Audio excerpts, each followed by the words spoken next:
നിങ്ങളുടെ favourite shows ഇനി ഒരിക്കലും മിസ്സാവില്ല. ഇപ്പോൾ C5 കാണും നിങ്ങളുടെ ഫേവറേറ്റ് ഷോസ് തികച്ചും സൗജന്യമായി. രാഹുൽ എന്താ ഒന്നും മിണ്ടാത്തത്? ഇവളിപ്പോ നിന്റെ ഭാര്യയാണ്. നിന്റെ തീരുമാനത്തിന് തന്നെയാണ് പ്രാധാന്യം. ഞാൻ ഒരിക്കലും ഇവളെ ഭാര്യയായിട്ട് അംഗീകരിക്കില്ല കേട്ടോ.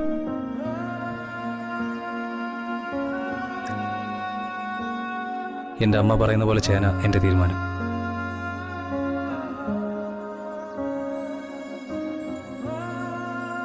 മഹി, കേട്ടല്ലോ? എന്റെ മകന് ഒരു താല്പര്യമില്ലാത്ത ഒരുത്തിയെ അവന്റെ തലയിൽ കെട്ടിവെച്ചത് നിന്റെ ഭാര്യ. ഇപ്പോ അവന്റെ ജീവിതം നശിച്ചില്ലേ? എല്ലാത്തിനും മഹിയേട്ടനും കൂടെ ഉത്തരവാദിയാ.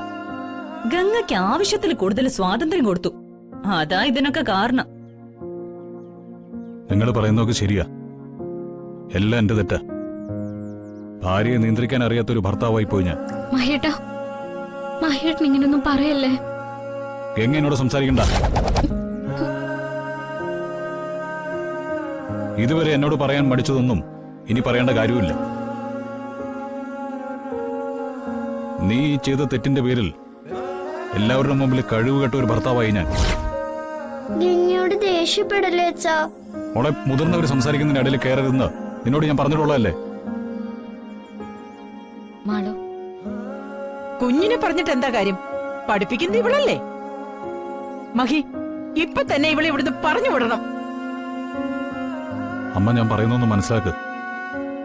ഈ വീട്ടിൽ നിന്ന് നമ്മൾ ഈ പെൺകുട്ടിയെ പറഞ്ഞുവിട്ടാൽ ഇവൾക്കുണ്ടാവുന്ന എല്ലാ പ്രശ്നങ്ങൾക്കും നമ്മൾ ഉത്തരവാദിത്തം പറയേണ്ടി വരും. അതുകൊണ്ട് രാജി സ്വീകരിക്കാതെ നിവൃത്തിയില്ല.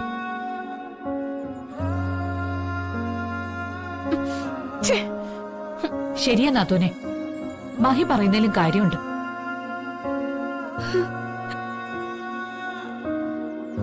എന്ന് കരുതി അഷ്ടയ്ക്ക് വകയില്ലാത്ത ഒരുത്തിയെ രാഹുലിന്റെ തലയിൽ കെട്ടിവെക്കണോ?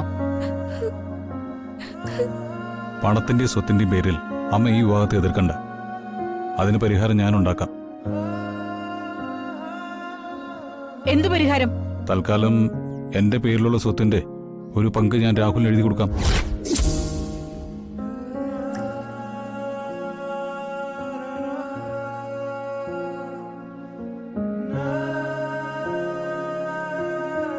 എങ്കിൽ പിന്നെ നിന്നെ ഞാൻ എതിർത്തൊന്നും വേണ്ട. ഇവളെ ഞാൻ സ്വീകരിക്കാം.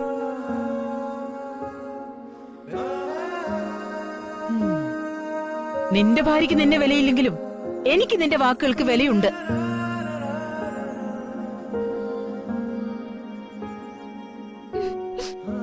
നാത്തും പോയി വിളക്കെടുത്തോണ്ട് വാ.